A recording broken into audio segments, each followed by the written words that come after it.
fair one to know, if you were the Minister of Finance tomorrow, right, you have this pot of money, where are you going to share it? Who do you think is the needy causes first, and where do you think money should be spent less? Or where would you increase taxes, or where would you reduce taxes? Well, I think myself that they'll have to get themselves organised first with the HSE, and there's too much management in it, and it's all just top ones are taking all the money, and any contracts that go out, government contracts, they need to watch them, because they start off at say 50 million. If they put out a tender for 50 million, if somebody doesn't do it in that, they pay a penalty. All they do is just ask for more money and they get it. It's not right. So the contracts are very important in the sense of mind them and to make sure that they don't watch government money as though it was their own money. Just waste it.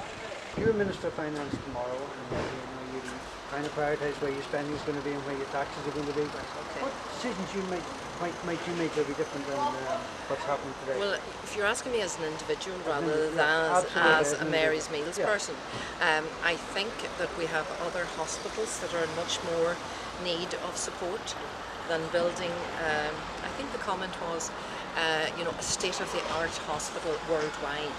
Now we're a small nation, and do we need a hospital that would be as comfortable in America or Australia? Where there's vast.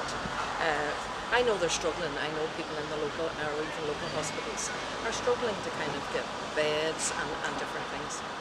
I have this saying, and again as an individual, and rather I'm not speaking for Mary's Meals, I said if we had a housewife doing the budget, she would look at all the very important kind of essential things first, and then look at other things afterwards. The main thing would be the health. I think the hospitals just don't have enough money and there isn't enough staff. And really, I think they should look at the people's. We all need our health, and we all need to look after ourselves, and we need doctors and nurses to look after us, and we just need more money. So if you were then saying, okay, well, if we're going to put more money into health, an extra billion or whatever into health, where do you think you might make cuts? Where do you think the government spends money that's no necessity to make? Or where do you think there's tax revenues that they don't go after? Well, they don't go after the very high earners. And the politicians themselves get rises and rises, and it doesn't seem to filter down the way. So really, I think they should go after the high earners. So you think put more taxes on people more taxes on people who are in the very high brackets? Yes, absolutely. Okay. You might have heard the controversy about students and accommodation for students on the radio. Have you heard this? No? Yes, I did actually. Yes, I did.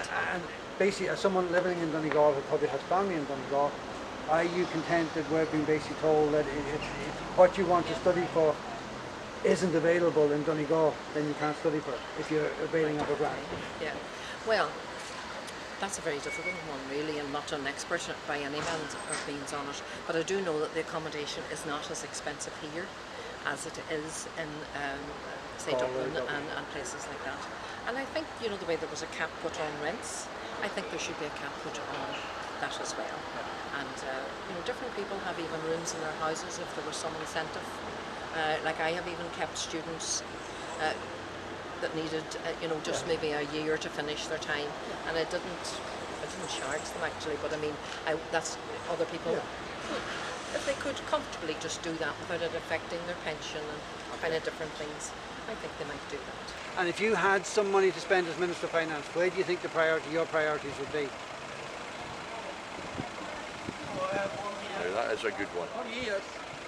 Well, health and education mainly, I would think. I mean, the unemployment's coming down all the time, although I think that's massaging the figures, because they've got a lot of ones on, the 2.5 day week thing. 0 hour contracts. Aye. I mean, that's no good for a married man with a family either. And in that regard then, do you think there should be an increase in the minimum wage? Do you think that needs to be increased? It's sitting at $10.40 now, is it?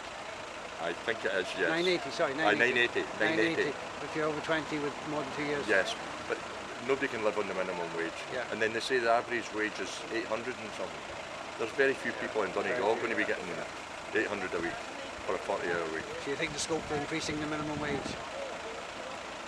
No, they just should look at their figures, right? Instead of putting out these figures, I mean, about the average wage. Yeah. That's their wages included, and their wages are ridiculous. And managers' wages and all the overtime.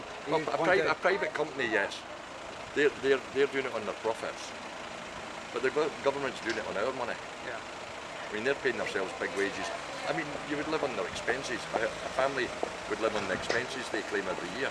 From TDs you're talking about here? Yes. I mean, I have a son-in-law working down in Dublin, and he used to travel up and down every week and pay his accommodation down there, and he gets nothing for travelling, for no expenses. Do you feel it's unfair? Oh, there's a very big unfair balance. Nobody goes into politics now for the good of the country. They go in it for themselves. Yes. And how do you feel then about the state universities who have campuses on them, and the rent for those campuses is actually more expensive than the grant? So even when the state is able to control it.